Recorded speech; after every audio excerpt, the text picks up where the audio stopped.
Okay, we're gonna talk today a little bit about 101 ways to make money in the music industry or whatnot. And I think I'm gonna start off by talking about touring, because I remember when I was doing shows, and I think I was kind of stagnant, man. I had made like $300,000 in 1 year, and I was trying to figure out how can I go past this point, and I was like, it's going to almost be impossible for me to be doing more than 300 shows a year.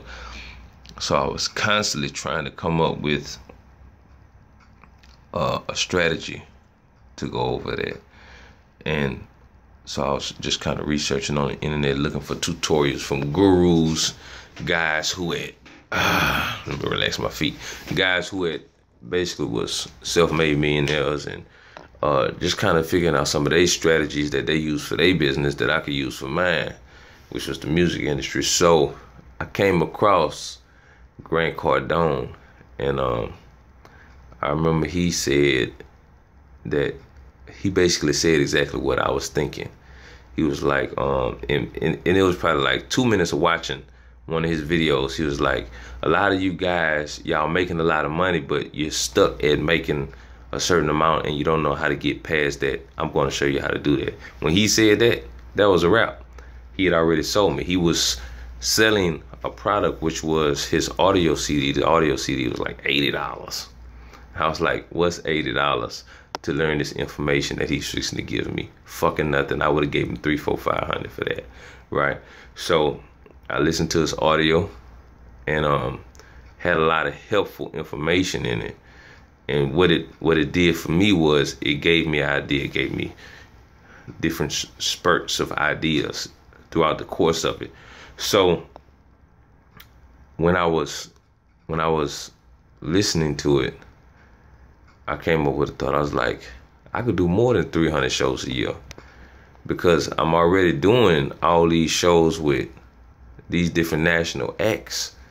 So all I got to do is come up with a way where I can increase that, not have to go, and maybe do 200 shows with them. And when I say with them, I mean I might have 6 or 7 artists, and I got each one of them doing 200 shows, and I'm still doing my shows by myself. And I was like, how I'm gonna do that? I gotta find some more people like me, which is very hard to do. Very hard to find people who are dedicated to something and gonna give it their all, are not gonna basically be entertained with the stuff that 97% of the world is entertained by. So I started looking for people, searching for people, guys are grand members, showing them what I do. And when I started showing them what I do, they started booking a lot of the acts that I was booking with. So I can make one call, and I might have one guy's a grand member right now, book 4 shows, book 7 shows.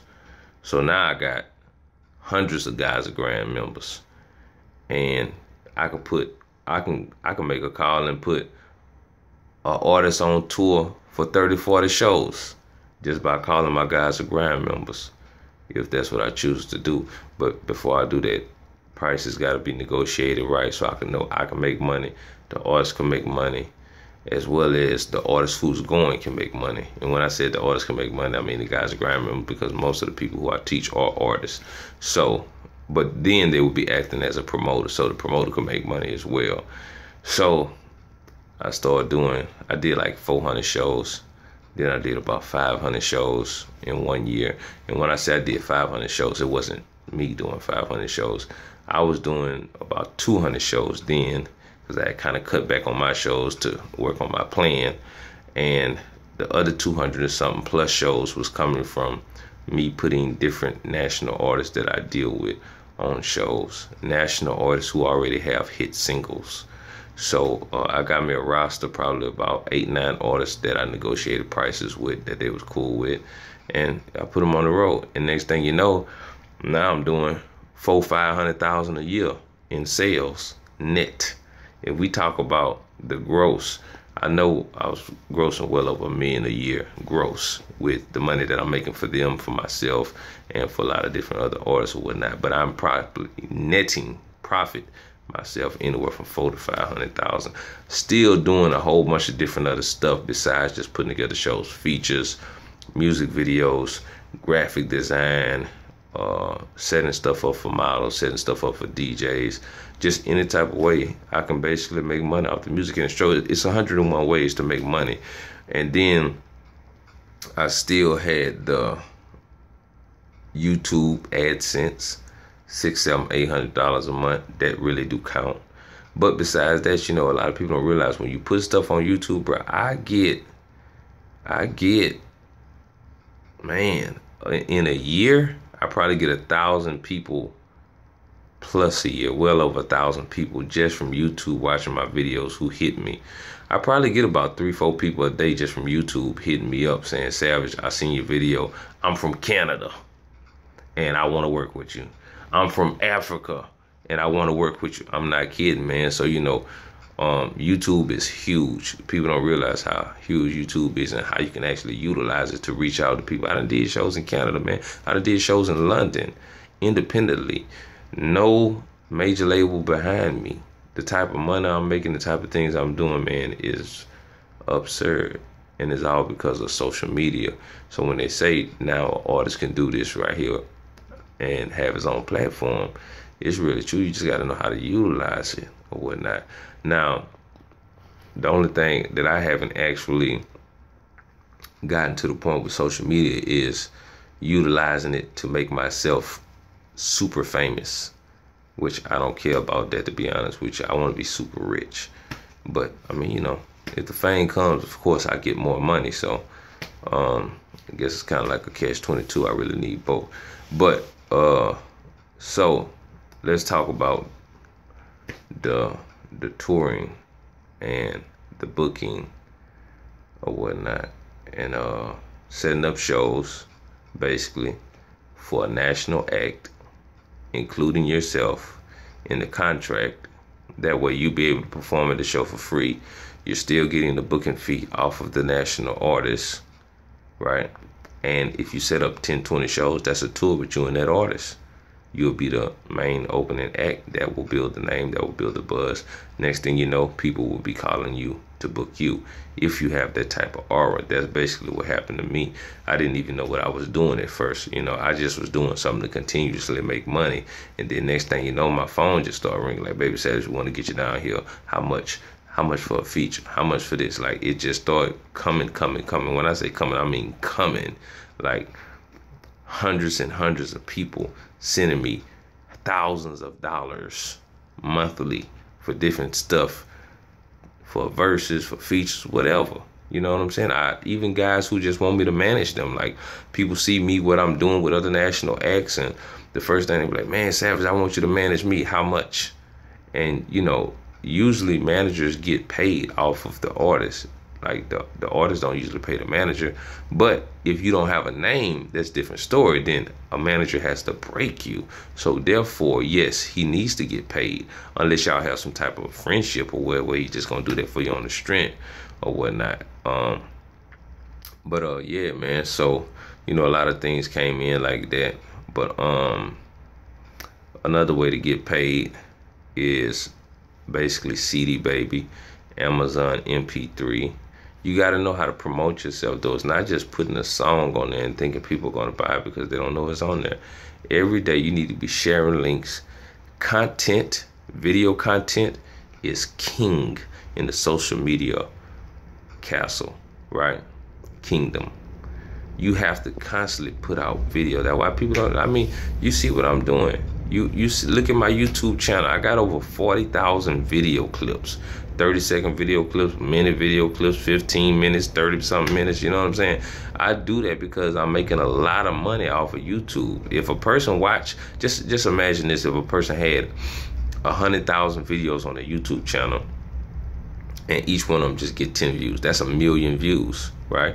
1 million views in YouTube AdSense could be anywhere from 2,000 to 10,000 depending on how it get played or whatnot, depending on how many clicks you get and stuff like that. So I mean, it's just free money. So that's why every month you see me uploading so many videos, because I do have a fan base. I do have a following, and I have a following of thousands now that I'm built over the past 4 or 5 years. This shit ain't just come overnight. So now I got probably about, altogether total, man, probably like 200,000 followers on all my social media channels. So when I put something out there and something out there, excuse me, on all the social media sites, it get views, and views for me equals money. And not only do views equal money off of AdSense, it also equal money for the people who fixing to call my phone, because when they see what I'm giving out, the information, the knowledge, they say, hey, he knows something. I want to work with him even further. And I know in order to do that, the best way for me to actually introduce myself is by actually spending some money with him, being his customer, build a relationship, getting in there, and then, hey, from there on it goes. And that's how I usually work. Like a lot of the guys who, like, you know, I know some guys who started off, they spent money with me getting on my shows. $50 here, $100 here. 6 months later, now they're making $50,000 with me, $100,000. But those are only certain people. Everybody not gonna get it. And I understand that. You know what I'm saying? I can't expect everybody to be a champion when everybody don't want to win the game. Some people just want to be a part of the game. Some people just want to be on the team. They just want to be able to wear that shirt, that jersey, and say, yeah, I'm a part of this. They don't really want to win the game, because if you leave it up to them, every time you throw a football, they're going to look the other way. Each time a shot comes, they're going to miss the goal, because they ain't practicing to be that master, that person who could hit that goal every time like Michael Jordan was doing back in his prime. Huh? Niggas ain't trying to shoot that ball 15,000 times a day like Michael Jordan said he did in practice to be the best. And here we go, 10, 15 years later, his legacy still reigns as the best. That's what I'm going for. GOG. Hey, man, y'all stay on my YouTube channel. Make sure you like and subscribe and fuck with me. Y'all know that hair be on fleek, man. You know what I'm saying? Them niggas be hating on the hair, you heard? But them females, they be loving it. I had to catch myself. I was about to say bitches. I was about to say it. But I'm trying to get out of all that cursing and stuff. Positive equals positivity. Negative equals negative. So I'm staying away from all the negative shit, you know what I'm saying? But yeah, that hair ain't going nowhere, dog. But a lot of the girls say they like the hair better when it was like this too, though. You know what I'm saying?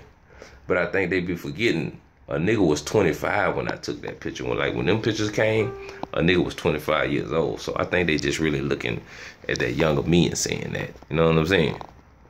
Anyway, Baby Savage, the guy to grind, man. We out, man. GOG, you know what it is. Future multi-millionaires, man. We building $7 million in buildings, equipment, 15.2 million annually a year. I'm not building a record label. I'm not. I'm building CVS. I'm building Walgreens. I'm building Walmart. I'm building Family Dollar, Taco Bell, McDonald's. I'm building a company, man. It's a big difference between a music label, right? We building.